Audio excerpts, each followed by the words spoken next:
Team USA goes down, and if you're blaming Nolan McLean today, you are officially a freaking idiot. Nolan McLean, 4 2/3 innings, solid ball. He looked good. He gave up, the 1 run, and then he gave up the homer, 2 runs, 4 2/3, 63 pitches, right where they wanted him, around that 65 pitch range. They probably could have gave him one more batter, but they didn't want to push it. I think that was the right time probably to take him out.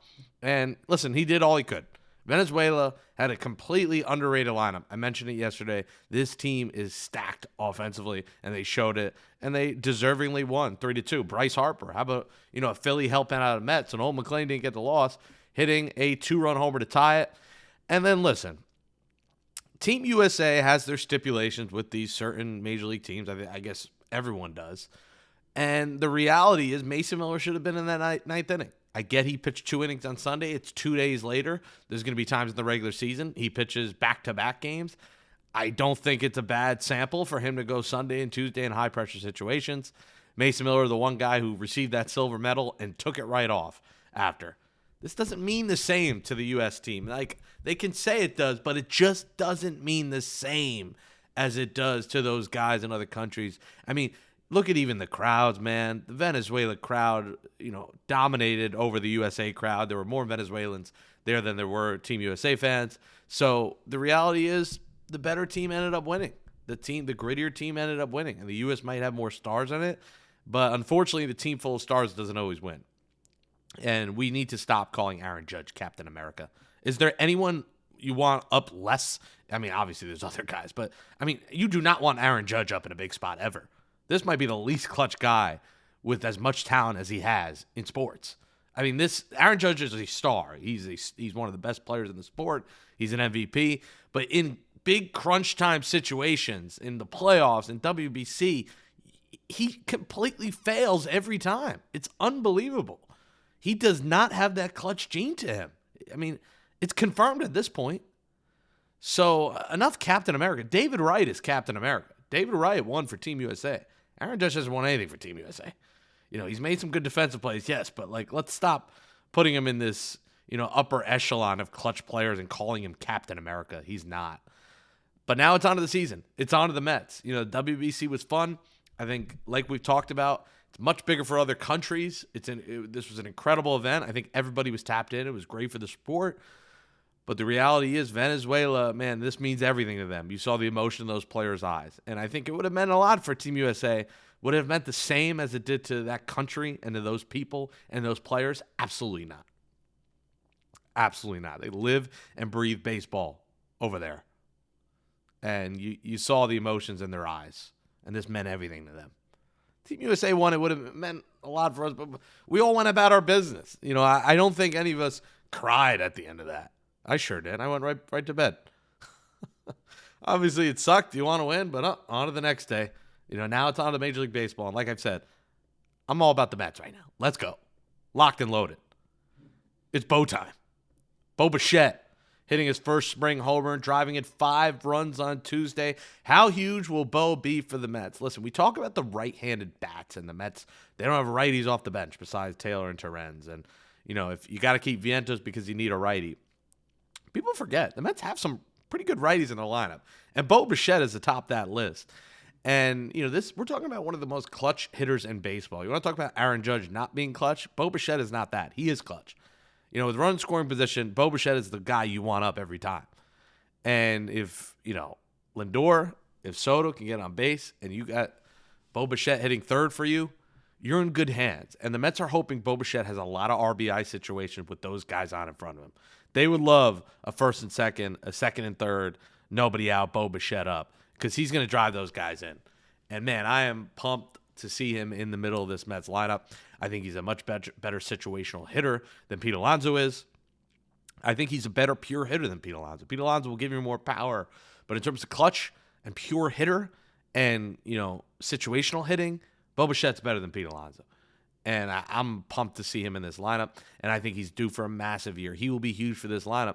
And again, with the righties in the lineup, we haven't talked about it much in spring. They have Francisco Alvarez too. This is a huge season for Francisco Alvarez, who is trying to get that big contract from the Mets. He's still under arbitration. And I don't know if the Mets are ready to pay him yet. He has not proven to stay healthy. He has not been a consistent hitter. He has not been consistent defensively. This is a massive season for Francisco Alvarez to prove himself. And that is another righty in this Mets lineup. We talk about Bichette. You got Francisco Alvarez. You got Luis Robert. Again, Luis Robert, probably a 5-day-a-week player. He's going to sit 1 or 2 times a week. You got to keep him fresh, keep him healthy. But we know his potential as a Gold Glover, as a guy that can steal 30 or 40 bases, a guy that can hit you 30 homers, at his best 35, 40 homers. So excited to see Luis Robert. You have switch hitters in Jorge Polanco. So against lefties, you have. All right, so let's go against left-hand pitching, because we were talking about Vientos, and that was a big topic yesterday, and you saw it on my socials at Jake Brown Live. Again, you're watching Mets Daily, hit that thumbs up, subscribe below, go follow me at Jake Brown Live, keep on commenting, we'll read your comments at the end of the show. But against left-hand pitching, you got Lindor, you got Bichette, you got Jorge Polanco, you got Luis Robert, you got Francisco Alvarez, you got Marcus Semien. Now, left-hand side, you have Benj if he starts. You have Juan Soto, and you have Brett Beatty when he starts as your lefty. But the reality is, you look at this Mets lineup, and they have a lot of righties. So we talk about their need for righties when lefties come in. The Mets have 5 to 6 righties in their lineup. You know, a couple of them switch hitters, but against left-hand pitching, they have guys that hit right-handed. So I'm not incredibly worried about the righty bats off the bench, because I think people are just forgetting the fact that the Mets have righties in their starting lineup. And Bichette's going to be the top of that list. So not something I'm terribly worried about. You know, I'm not terribly worried about Sean Manaea either. You know, he went 4 perfect innings. That was a great sign to see on Tuesday. His velocity still didn't hit 90. I'll be worried when it's time to worry. I don't think it's time to worry. Because, listen, guys like Greg Maddux, they work their stuff with 90 and below. 88, the average speed of Manaea's 4-seam fastball, down more than 3 miles an hour from last year with all the injuries. 73, Manaea's sweeper, down nearly 5 miles an hour compared to last season. That number I'm a little bit more worried about. But no hits, no walks, no runs against the Marlins in 4 innings. Now it's the Marlins. They stink. A lot of backups. You can't really read that much into it, but Manaea's not concerned. Mendoza doesn't seem to be concerned, but, you know, it's a wait-and-see situation. Mendoza said, we don't know about his velocity rising. I would say yes, especially what he went through last year. Might take some time, even though it was 89, 88 on Tuesday. Life was a lot better, and he got some swings and misses. So I think it's in there, but it's probably going to take some time. Let's see in the regular season, because like he said, the momentum of the regular season, the tenacity, the games counting could mean something. But I'm not in that position yet to, be truly concerned about Sean Manaea. A lot of Met fans tweeting, oh, this is a waste of a contract. Why'd you do that? It is spring training. And I know you're going to say, but Jake, Mark Vientos because Mark Vientos stunk last year. Sean Manaea was hurt last year. Mark Vientos was healthy and did not play well. So there's 2 different situations. Now, we need to see what happens with Sean Manaea, because the bone chip thing could be something that needed to get fixed that didn't, that ends up seeing itself in the light this year, and he ends up going to the IL and missing significant time. And that's why Vientos becomes that trade piece if you do need a starting pitcher.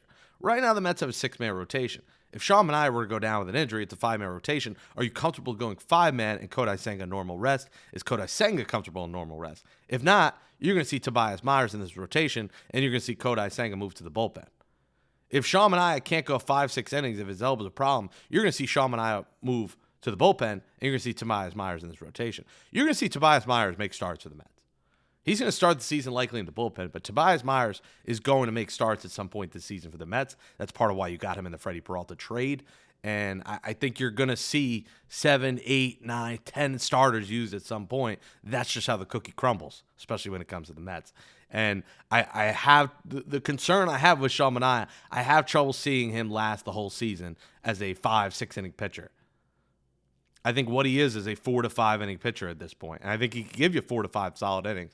But beyond that, I'm not confident he can go deep into baseball games. So maybe there's a situation the Mets say, you know what? We're going to piggyback every 5 days Sean Manaea and Tobias Myers. We go Manaea for 4, Tobias for 3. That means Tobias is still available, 2 to 3 days later. And that's how we're going to get through that 6th day. And I'd be perfectly fine with that. Why force Sean Manaea to labor and get through 6 or 7? I get it. You signed to be a starter. It's incredibly frustrating if he can't. But if you're at a point where you're seeing his velocity's not there, he can't get deep into games, don't force it. That's why you have Tobias. Tobias is going to be that ultimate Swiss Army knife for you. And if Sean Manaea's velocity becomes an issue and he gets hit around, don't force him to be a 6-inning pitcher because you gave him $25 million a year. He deferred 1 year, but you gave him an AAV of $25 million. Don't look at the money and say, he has to be that guy for us. He doesn't. He just doesn't. And it might be frustrating, but your goal is to win games, not to just, force a guy out there. So that's going to be an interesting situation. Once the season starts, then we can evaluate. Let's give Sean Manaea 3 starts, see where the velocity's at. Remember, the games are cold, too, in April. Mets starting off at home the first week. So, the weather, I already looked opening day, guys, 40 degrees. A high of 40 at Citi Field next Thursday for the home opener. So I'll be layered up. You should be layered up, too. I thought it was going to be around 55, 60, but now it's saying 40. Let me do a check today. Yesterday, it said 40 at Citi Field next Thursday. Today, I'm looking. Now it's saying a chance of snow. It's saying 3 a.m. to 5 a.m. snow, and at game time in the afternoon, it'll be 45 to 48. It's a high of 48. So you wear a jacket, not freezing, but it'll be, it gets colder at Citi Field when it's in the 40s. All right, folks, let's get to your comments again. Hit that thumbs up, subscribe, and make sure you follow me at Jake Brown Live on all social media. Let's check out some comments from yesterday's show. Shakamoto said, super interested in the WBC game tonight, but only for one reason. Our big, beautiful Nolan McLean. Excited to see him chuck. Yeah, I think he was solid. I don't think you can blame him. 2 runs and a Abreu homer. Will Smith, the pass ball, that wasn't great. So I don't blame Nolan McLean much at all. He pitched very well. Beetle 610, what about Manaea too? We talked about that. NJ Builder, Kimbrel's effect of the young pitchers cannot be overlooked. He'd be a great mentor, especially for the relievers. Pitching is the most important part of a team, so carry an extra and send 2 position players to the minors for a week or so until injuries can create room. Happy St. Patrick's Day. Yeah, I mean, listen, that's a good point, NJ Builder. He's been around so long. He's seen so many different things. Remember, Craig Kimbrel's trying out a cutter that he hasn't thrown before. So he's trying out a new pitch. He's trying to reinvent himself a little bit here in his late 30s to try and make this team. Mets have to make a decision by Saturday on this. So by when we do a show Monday, we will know about Craig Kimbrel's fate. If it's Craig Kimbrel or the Mets going with the second lefty until A.J. Minter gets back with Brian Hudson. We'll know over the weekend. By the way, on Friday, we will have, if you heard the news, the Mets will, I believe through the Ballpark app, it's a third-party app as well, that you'll be able to listen to the radio broadcast from your seats. So through the app, you'll be able to listen. Now, normally, it's a little bit tougher. You got to go through the MLB at bat. You have a subscription. I believe now you can listen, however, the third-party app from your seats with it's like a 1-second delay from inside of the ballpark. I guess if you're connected to the Wi-Fi or something. I don't know all the details. We'll get some more details on Friday because we will have one of the radio voices of the Mets on the program. Keith Rad will join us on Friday's Mets Daily. So check out that on Friday. But that was cool. I think, especially if you're going to a game yourself, I heard that a lot from people, and I get it. I'm someone who does go to the game myself sometimes. To have the radio broadcast when you're there by yourself is really cool. To hear Howie, to hear Keith, to hear what's going on while you're watching the game, you're by yourself, you got a AirPod in, I think it's pretty cool. So shout out to them. XX Nike Elite Gaming said, cannot discredit that Tyrone has been tearing up the ball this spring. Not saying he should be the open day starter, but he should be considered for sure. He's due for a comeback season. Yeah, listen, I don't think he's going to be considered, but it's a good point. He's had a good spring. To me, Tyrone Taylor is what he is, though, for this team. He's a 4th/5th outfielder. He's not going to be a starter. But, yeah, I mean, Tyrone Taylor, hitting-wise, is due for a comeback season. We know he's a good fielder. We know he has some speed. I think he's probably going to find a way to get a start a week and come off the bench. Maybe late innings, in a game that's a little bit more far apart, he comes in for Soto in left field and spells him for a few innings. But, because Robert's a good defender, I don't think you're going to see Robert pulled from games in center. And, I don't think you're going to pull Benj in right. If Benj is starting, I don't think you're going to put Taylor in. You want Benj to get that experience in late games. So, and I think Benj is a good defensive player in the corner outfield. So, yeah, listen, Tyrone Taylor, like him, again, I just don't know if he hits enough. He's going to be on the team. I know there's a chance I said he wouldn't. He's going to make this team, but he's probably going to be a once-a-week player at the very most, barring injuries. Just Joe said they'd be lucky to get a bag of balls in a trade for Vientos. I see DFA in his near future. Yeah, I think that's the last case scenario is the Mets DFAing him. You don't want to trade Mark Vientos for nothing. You also don't want to get rid of him for nothing. You want to get something in return. Now, I understand, and that was what the naysayers were saying to me. If you trade him for opening day, you're getting nothing back. I understand that. But he holds value to a team as a DH. I think for a lower market team, for a team that's maybe not a playoff contender, and they're in need of an everyday guy who could hit you 20, 25 homers, I think Mark Vientos with the right amount of playing time in the right city with a low-pressure situation can be a good player. I don't think you're going to trade him right now and get absolutely nothing back, but you're probably going to only get a low-level prospect back. Maybe a bad contract. I understand you're not going to get, Yandy Diaz for Mark Vientos at this point. So the Mets want to get his value up. Maybe have him start a few days a week against lefties as DH, first base, and get his value up there. But I understand it's not. I also don't think Mark Vientos' value is in the complete crapper. His value is low, but I think teams still have that tape of 2024. They still have some moments of last year in the second half where he hit some homers. So I don't think Mark Vientos is an utter bum, but I understand his value is not high right now. Ivan says, Jake, remember this is the same team that trade useful pieces for stiffs like Ruff and Vogelback. Vientos is streaky, homegrown. You need to boost his stock if you want to trade him. Listen, that was previous regimes. I wouldn't compare Epler and those previous front offices to anything that David Stearns. David Stearns would never done that trade for Ruff or Vogelback. So I don't look at those trades in the same light. The homegrown thing, guys, I think that's overrated. Nobody cares about that. Who cares about homegrown? I think that is a story that fans create. I don't think teams care about the players homegrown when it comes to trading them. It just doesn't matter in today's sport. It is a business. Teams don't care about that. But I agree with you that you need to boost the stock for sure. JPD says if he doesn't hit, hopefully he's included in a package for pitching. I honestly trade Kimbrel, but they need clubhouse presence. Yeah, I don't know what his clubhouse presence is. I know he's been around a while. I'm sure he's seen a lot. He can mentor young pitching. I don't know that Craig Kimbrel's this integral piece in the clubhouse, but yeah, I mean, he's been around a long time, been in a lot of different clubhouses. It's not a bad thing to have.